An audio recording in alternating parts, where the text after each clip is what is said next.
Hi all, welcome back to another verdict. I'm Mashal St. Patrick Hewitt, the host, writer, founder of From Bromley with Love. First things first, if you haven't already done so, subscribe to the YouTube channel, subscribe to the website itself where you get all of your written articles covering Bromley Football Club. Make sure you do that, like, share, subscribe, hit the notification bell, all of that stuff, right? You can see all the different links in the descriptor below.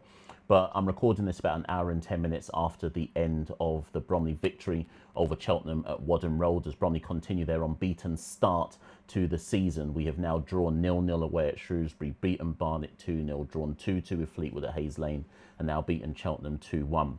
And where I want to start first is I'm going to respond to some of the comments I got through the night whilst I was at Whaddon Road, kind of updating what was going on in the match. Obviously, a lot of people must have been watching it online or whatever it might be. Maybe we're at Broomfields watching it, etc.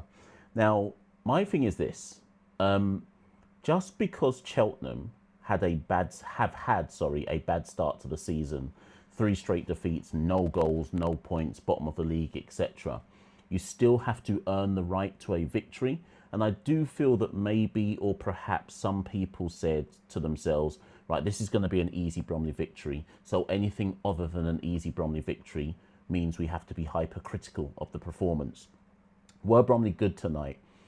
Yes, in patches. I thought the first 15 minutes we were excellent, and if we'd gone 2-0 up in the first 15 minutes, I think it would have been fully deserved and the match would have been over already at that point. Within that first 15 minutes, Cheltenham were everything that they looked on paper. A team low on confidence, a team with no goals scored yet, a team with no points, and also a team nervous of their own fans' reactions.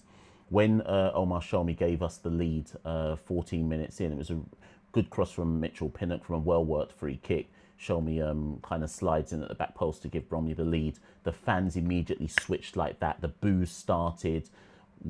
I'm exaggerating by saying that you heard what a load of rubbish, but it was clear that the fan base were unhappy.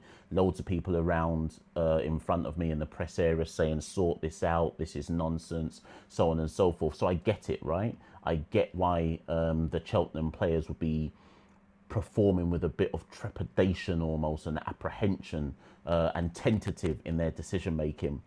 But from about the 20th minute through to half time, I actually thought Cheltenham were the better team.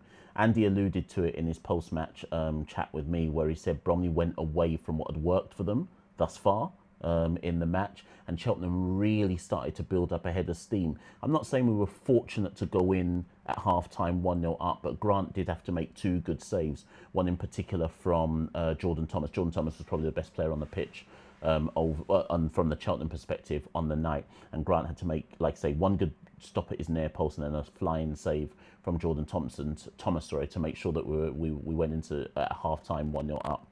Second half, again, Bromley started okay at the beginning of the second half, and then we just lost our way again. And indicative of the fact that we lost our way is the fact that Andy made 3 subs on the hour mark. Jude Arthurs came on, Ben Thompson came on, and Marcus Dananga came on. Crowhouse went off, Kabamba went off, and Ashley Charles went off.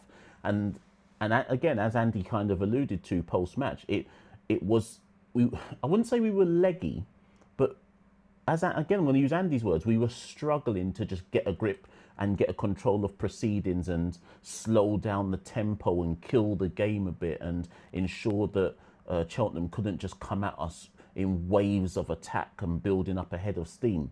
And the joke is, at the 60-minute mark, 65-minute mark, most people in that ground would have said the team that's most likely to score next is Cheltenham. But then Bromley did what Bromley do, get a set piece. Before that, sorry, I should point out that Marcus Eiffel did hit the crossbar, but we get a set piece, Eiffel crosses it in, Sholmi is fouled, Cheek slams a penalty home, 2-0 Bromley. And that was just classic Bromley, soaking up wave after wave of pressure, having to really do a backs against the wall performance against a vociferous home crowd, and a home team that had the wind in their sails, could sense that they were going to score a goal, and then we just killed it. We killed it with Cheek's penalty. Now, granted, yes,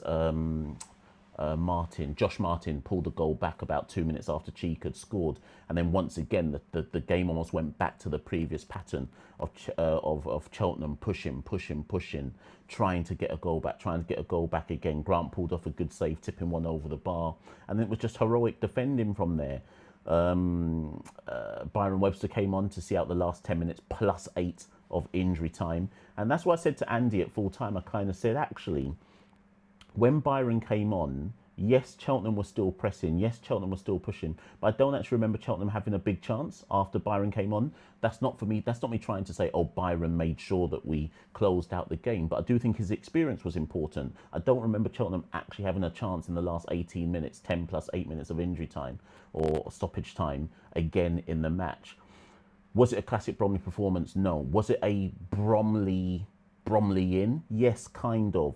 Do you have to respect and rate performances like that? Yes, actually, I think you do. I think you have to rate when a team can dig deep and pull out a performance that is really just about guts, grit, character, determination, and just find a way to win. We weren't at our best. Across the 90 minutes and 8 of stoppage time, we were probably good for a total of, from an attacking standpoint, we were probably good for a total of 22 minutes in the match, all things told. But then you can also flip it. If you're able to ride out wave after wave of attacks from a home side, doesn't that also mean you've played well? It's not playing well in the classical sense, but if you are able to defend your goal and ensure that the home side can't find a way through, that technically also counts as playing well. That's not me running interference for the side. That's not me running interference for Andy Woodman. But there are different ways to skin a cat. It can't always be free-flowing football, fluid football, great attacking interchanges and great transitions. Sometimes it's not your night from an attacking standpoint, and you have to find and dig deep for the grit and determination to get the win. It's not pretty. At times it was super ugly, but they still got the win.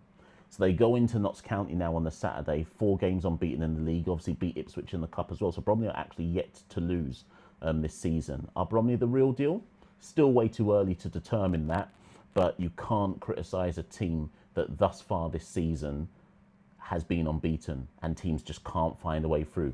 Notts County will be an interesting proposition, likely to be, what, 10k plus at Notts? Well, is that maybe that's a stretch because Notts have had a bad start to the season. Let's say 8k, maybe 10, I don't know. So it's a different proposition. It's a team that we're used to going to from the National League days through to League Two. So it's nothing new. This shouldn't be a ground now where our team goes to it and goes, oh, bloody hell, we played Notts County and this is a really big ground. And there's going to be a really big crowd here. You can look forward to it, but Bromley shouldn't fear anyone in this league. Absolutely nobody. In fact, Notts County should be fearing Bromley. I haven't looked yet to see who you lot voted for as man of the match. Last time I checked, Pinnock was winning the poll, but I think personally for me, probably Omar was the man of the match. I think he won most of his headers. He scored the first goal, got fouled for the second goal, and I think he personified the defensive performance on the night. I know there were some standout performances from Hondermark and Pinnock, and Grant made some important stops. Some might say Deji as well, but for me, Omar was probably the man of the match. Bloody hell, that's an 8-minute verdict.